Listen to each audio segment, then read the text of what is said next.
Uşaqlar, bugün keçirik Birinci Dünya Müharibəsi. Birinci Dünya Müharibəsi. Birinci Dünya Müharibəsi deməli 1914-1918-ci illərdə olmuşdur və əvvəlcədən onu deyək ki, müharibədə iki dənə tərəf var idi, bilirsiniz, Antanta və Üçlər İttifaqı. Üçlər İttifaqı dediyimiz ittifaq əvvəlki mövzularda da keçdik. 1879-cu ildə Almaniya və Avstriya Macarıstan, 1882-ci ildə isə İtaliyanın qoşulması ilə Üçlər İttifaqı yaranmışdır. Deməli, Almaniya, Avstriya Macarıstan və İtaliya. Bunlar Üçlər İttifaqı. Antanta isə Fransa, İngiltərə və Rusiya. 1907-ci ildə Antanta başa çatdı formalaşması. 1904-1907-ci ildə. Son olaraq İngiltərə və Rusiya saziş imzaladı və hərbi bloklar yarandı. Birinci Dünya Müharibəsi, ümumiyyətlə Dünya Müharibəsinin, böyük bir müharibənin olacağı 20-ci əsrin əvvəlindən görünürdü. Ona görə ki, Almaniya sürətli şəkildə silah istehsal edirdi, müharibəyə hazırlaşırdı və eyni zamanda Schlieffen planı hazırlanmışdı. Schlieffen ildırım sürətli müharibə planı idi. Plana görə Fransa və Belçika əraziləri tutulmalı, sonra Rusiya məğlub edilməli idi. Birinci Dünya Müharibəsində hər bir dövlətin öz planı var idi. Xüsusən deyək ki, bax, Avstriya, Macarıstan və Rusiya Balkan yarımadasında möhkəmlənmək istəyirdi.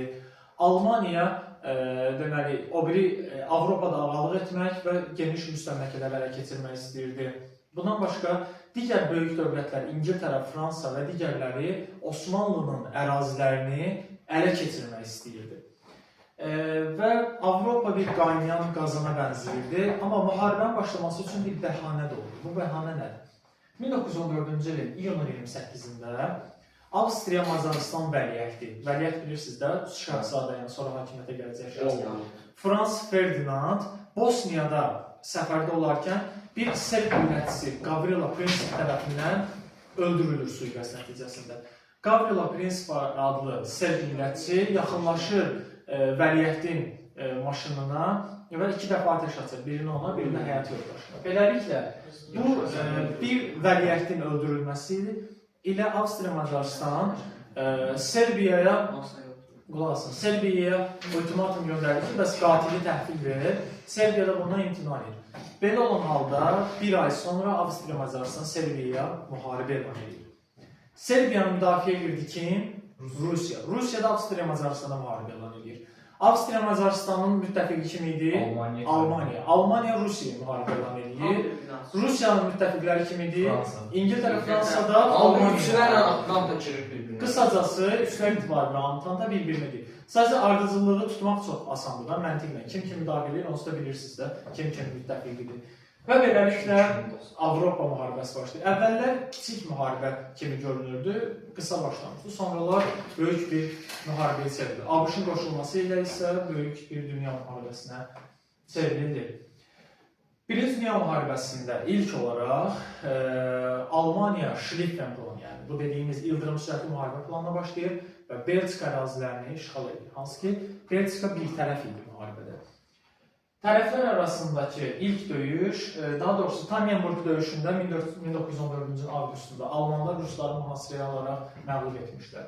Sentyabrındakı Marna döyüşündə İngilis və Fransızlar Almanları mühasirəyə alaraq məğlub edir. Və Marna döyüşünün bizim üçün əhəmiyyəti, testə düşən cəhəti nədir? İldırım sürətli müharibə planı iflas edir. Yəni, puç olur, İldırım sürətli müharibə planı. Marna döyüşü nəticəsində Almanların məğlub olması ilə. Daha sonra deyirik ki, biz 14-cü ildə bu Almanlar müharibəni davam etdirir. Yer gəlmişkən, müharibənin əvvəlində cəbhə var idi. Şərq cəbhəsi Rusiya, Qərb cəbhəsi Avropa cəbhəsi var idi, Balkan cəbhəsi var idi. 3 dənə cəbhə var idi, sonra Qafqaz cəbhəsi də açılır, 4-cü cəbhə də açılır. 14-cü ildə, daha sonra oktyabrda Yaponiya qoşulur müharibəyə. Yaponiya nə istəyir sizdə? Yaponiya Almaniyanın Sakit Okeandakı mülklərini ələ keçirmək istəyir. Antanta tərəfindən qoşulmuşdur müharibəyə. Və eyni zamanda Osmanlı da məcburi şəkildə müharibəyə qoşulur. Çünki bir neçə Alman gəmisinin Ruslara ateş açması ilə, hansı ki, boğazlarda olan Alman gəmisinin Rus gəmilərinə ateş açması ilə Rusiya Osmanlı müharibə edir, beləliklə Osmanlı da müharibəyə qoşulur. İndi gəldik bu Qafqaz cəbhəsi dediyimiz cəbhəyə. Qafqaz cəbhəsində döyüşənlər Rusiya ilə Osmanlı idi. İlk döyüşü 14-cü ilin dekabrından 15-ci ilin yanvarına qədər Sarıqamış əməliyyatlarıdır. Sarıqamış əməliyyatlarında Ənvər Paşa öz belə deyək, kinliyinə məğlub olur. Ənvər Paşa deyir ki, mən sabah qəhvəmi deyir, şeydə içəcəm, Sarıqamışda içəcəm, belə bir ifadə edir. Və həmin dövrdə Ənvər Paşa Osmanlılı belə desə, idarə edən generallardan biri deyir. Sarıqamış döyüşündə on minlərlə Osmanlı əskəri soyuqdan donaraq həlak olur. Beləliklə, Rusların qələbəsi ilə başa çatır. Yaxşı. 15-ci ilin fevralından isə 16-cı ilin yanvarına qədər Çanaqqala döyüşləri olur. Adını eşitmişsiniz. Çanaqqala döyüşü nədir? Antanta qüvvələri, ingilislər, fransızlar istəyirlər ki, boğazları ələ keçirsinlər, İstanbulu tutsunlar, Osmanlını məğlub etsinlər. Və bu Çanaqqala döyüşlərində Osmanlı, nəinki Osmanlı, o cümlədən müxtəlif ərazilərdən Osmanlıya, o cümlədən Azərbaycandan da getmişdi insanlar o döyüşlərdə iştirak etmək üçün. Çanaqqala tarixin ən məşhur döyüşlərindən biridir və Osmanlının qələbəsi ilə başa çatmışdı. Antanta qüvvələri məğlub olaraq geri çəkilmişdir. Bu döyüşlərdə Mustafa Kemal Paşa böyük şücaət göstərmiş, qazi titulu almışdır və sonralar bilirsiniz ki, Türkiyə Respublikasını qurmuşdur. İndi gəldik digər tərəfə. 15-ci ildə bu Dünya müharibəsinin davam etdiyi müddətdə gizli müqavilə bağlayırlar İtalyanlarla, Antanta ittifaqı. İtalyanlara deyirlər ki, Almaniyanın müstəmləkələrinin bir hissəsini sənə verəcəyik. Avropada Avstriya, Macarıstanın ərazilərini sənə verəcəyik. Gəl, çıx sən Üzrə İttifaqından qoşul bizə. İtaliyada razılaşır. London müqaviləsi ilə edəcək. İtaliyada razılaşır və çıxır, bu dəfə Üzrə İttifaqına müharibə elan edir. Beləliklə, İtaliya Üzrə İttifaqından çıxır. Bəs bu, Almanlarla Avstriya, Macarıstan görür ki, Osmanlıdır və biz qaldıq da müttəfiqiz. İtaliya neyniyə? Bolqaristana deyirlər ki, Bolqaristan sən gəl, biz Balkan məğlub edildən sonra Balkanlarda sərgəşən şərait yaradacağız. Və Bolqaristan qoşulur Üzrə İttifaqına 1915-ci ildə. Bolqaristan qoşulması ilə Üzrə İttifaqı olur nə? Dördlər İttifaqı. Dördlər İttifaqı olur. Yəni ki, Almaniya, Avstriya, Macarıstan, Bolqaristan və Osmanlı dövlətləri. 1915-ci ildə müharibənin gedişində iki dənə yeni silah növündən istifadə olunur. Uşaqlar. Bu silah növü hansıdır? Almaniya İngiltərəyə qarşı sualtı qayıqlardan istifadə edib və Belçika ərazisində kimyəvi xlordan, kimyəvi zəhərli xlor qazından istifadə etmişdir. Müharibənin digər döyüşləri 16-cı ildə Kütül-Əmarə döyüşü, Bağdad yaxınlığında İngilislər və Osmanlılar arasında olmuşdu. Osmanlı İngilisləri çıxara bilmişdi Bağdad ərazisindən. Daha sonra 16-cı ildə davam edən döyüşlərə baxsaq, Verden döyüşüdür. Verden döyüşü. Verden döyüşü və yaxud da Verden qəssabxanası da adlanır. Orada 1 milyona yaxın fransız əskəri ölmüşdür. Ümumilikdə 10 günə yaxın davam edən döyüşlərdə əskər. 1 milyon əskər ölmüşdür. Verden qəssabxanası və yaxud Verden döyüşündə tərəflərdən heç biri qələbə qazana bilməmişdir. Əslində, biraz Almanların elə bir qarşısı almışdır. 1 milyon ölüb, heç nə qazanır. 1916-cı ildə Somma döyüşü tarixdə ilk dəfə İngilis fransızların tanklardan istifadə etdiyi döyüşdür. Tərəflərdən yenə heç biri qələbə qazana bilmir və 1916-cı il Jutland dəniz döyüşü baş vermişdir. Bu üç döyüş üçün əslində deyirik ki, birində deyirik Almanların cüzü qarşısında kesilmişdi, amma ümumilikdə deyirik ki, tərəflərdən heç biri üstünlük əldə etməmişdir. 16-cı ildə Rumuniyada Antanta tərəfdən müharibəyə qoşulur və Rumuniyanın müharibəyə qoşulması, bundan sonra isə beləcə ABŞ qoşulur. 17-ci ilin fevral ayında Rusiyada burjua inqilabı baş verir. 17-ci ilin fevralında. Bu inqilabın baş verməsi ilə Rusiyada Romanovlar sülaləsi devrilir, yerində respublika quruluşu yaranır, müvəqqəti olaraq. Və Rusiyanın daxilindəki qarışıqlıq müharibədə də uğursuzluqlarına gətirib çıxarırdı. Bunun ardı ilə, fevralın ardı ilə oktyabrda da bir dənə Rusiyada çevriliş olur, ikinci çevriliş. Bu dəfə bolşeviklər, Lenin rəhbərlik etdiyi bolşeviklər gəlir hakimiyyətə. Və Rusiya istəyirdi ki, bolşeviklər gələndən sonra Lenin istəyirdi ki, qısa müddətli müharibədən çıxsın. Çünki ölkənin daxilində vəziyyəti düzəltmək lazım idi. 17-ci ildə ABŞ qoşulur müharibəyə, nəhayət ki. ABŞ-ın qoşulması ilə müharibənin belə desə istiqaməti artıq dəyişir, müharibənin gedişatı dəyişir. Müharibədən çıxır, deməli, Brest-Litovsk müqaviləsi ilə martın 3-də Rusiya müharibədən çıxdığını elan edir, İngilisləri, fransızları tək qoyur müharibədə, belə deyilsə. Ona görə Brest-Litovsk müqaviləsindən nə deyir? Separat müqavilə. Separat nə deməkdir?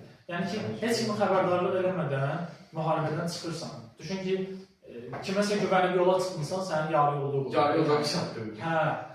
Amma əgər ABŞ müharibəyə qoşulmasaydı, Rusiyanın çıxmasından sonra İngilis, fransızlar məğlub ola bilərdilər. Rusiya müharibədən çıxır, 18-ci ildə Bolqarıstan və Rumuniyada müharibədən çıxır və yer gəlmişkən, Bolqarıstan 15-ci sentyabrında qoşulmuşdu müharibəyə, 18-ci sentyabrında da çıxmışdı müharibədən. Bolqarıstan da Rumuniyada məğlub olaraq müharibədən çıxırlar və 30 oktyabrda da Osmanlı Mudros müqaviləsi ilə qoşulub çıxan o başda müharibədən çıxır. Uşaqlar, Osmanlı dövlətinin Mudros müqaviləsini imzalaması ilə əslində Birinci Dünya müharibəsində çox böyük və biabırçı şəkildə məğlubiyyəti vermək idi. Nəhayət, ABŞ-ın qoşulmasından sonra hücumlar davam etdirilir. Antanta tərəfindən 18-ci il noyabrın əvvəlində Avstriya, Macaristan məğlub edilir və müharibədən çıxarılır. ABŞ kimin tərəfindən? ABŞ Antanta. ABŞ təbii ki, Antanta tərəfindən.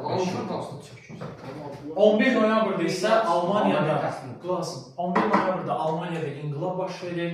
Beləliklə, General Foşun limanında Kampeyn meşəsində Almaniya məğlub olması haqqında müqavilə imzalayır.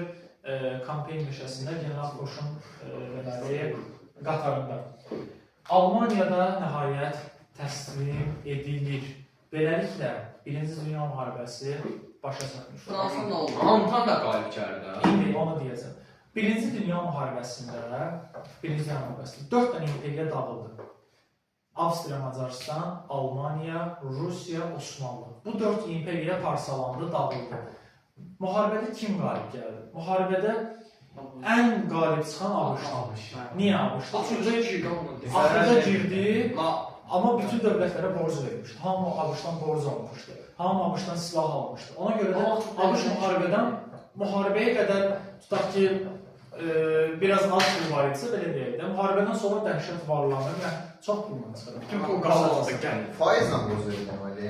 İngiltərə və Fransa milliyyətində müharibə var, faiz var. İngiltərə və Fransa Antanta olaraq müharibədə qalib gəlir. İngiltərə və Fransa qalib gəlir. Ancaq İngiltərə və Fransa sonraki dərslərdə keçəcəyik.